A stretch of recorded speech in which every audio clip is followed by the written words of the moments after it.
House is the house that makes laws legislatively. We have the power to do that. But somehow, this constitution mutilated the power of this house by introducing 115 as a safeguard. But then now we are having the executive make law. Actually, that's what we are having here, that the executive now is making law, which is not their preserve, Honorable Speaker. And if the executive has issues with the law that we are passing, they should bring it through the ministries before we even pass. But to allow Parliament to go through the whole hog to pass the law, then actually, what I have learned is the ministers go to the president and tell him, please don't sign because of this and that. And then a memorandum is brought to the House. But this is input from actually the executive. Honorable Speaker, I want to say this. I've been in this House now this is my second term. In the previous term, I think we had only 1 or 2 presidential memorandum. Meaning, therefore, the cabinet members and ministers were working very well with Parliament to ensure we pass the right law. But now, what we are having now in the executive is lazy members who do not make input until they realize a law has been passed, then they run and block assent. Honorable Speaker, this is bad manners. And I want to tell the executive, please participate fully when the law is here. The law allows us to do public participation, to consult with ministries. They should come on board during that time so that at that moment we do not get an opportunity where the president sends a memorandum. Right now, I think we have the memorandum that was for my bill. There's a memorandum that is for your bill. There's a memorandum for the member for Lamu East.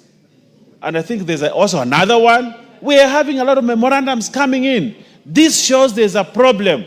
And I want to ask the Honorable Musalia Mudavadi's office, the Chief Cabinet Secretary, who have the parliamentary office, to ensure they do their job, to avoid this situation, Honorable Speaker, where a law goes to State House for assent and it is brought back. I think we are working backwards, and I think that should not happen. But Honorable Daud, you have to bite the bullet on this one.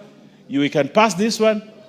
6 months after, you can bring a same amendment and use the same whip to change the law.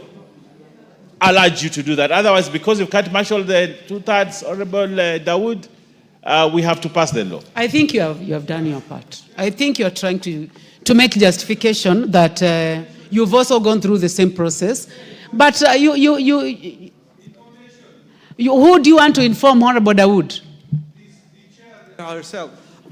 No, before you inform the chair, I'll give you a chance to inform him, but I would like to give a chance to the chair on the deletion. Chair, what has been stated is what the law is. We have said here many times that the Constitution has given the executive the opportunity to make law, even if we call it through the back door.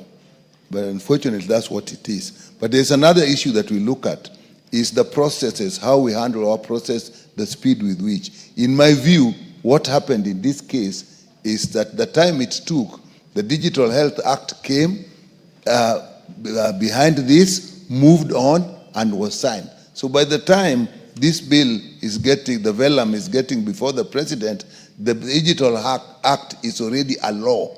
Therefore, reference can be made to it.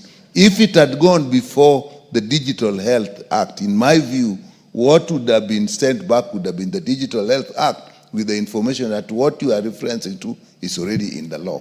So I think our processes, we must also be careful what they do to our bills. Thank you, Chair. There is a point of information from the member.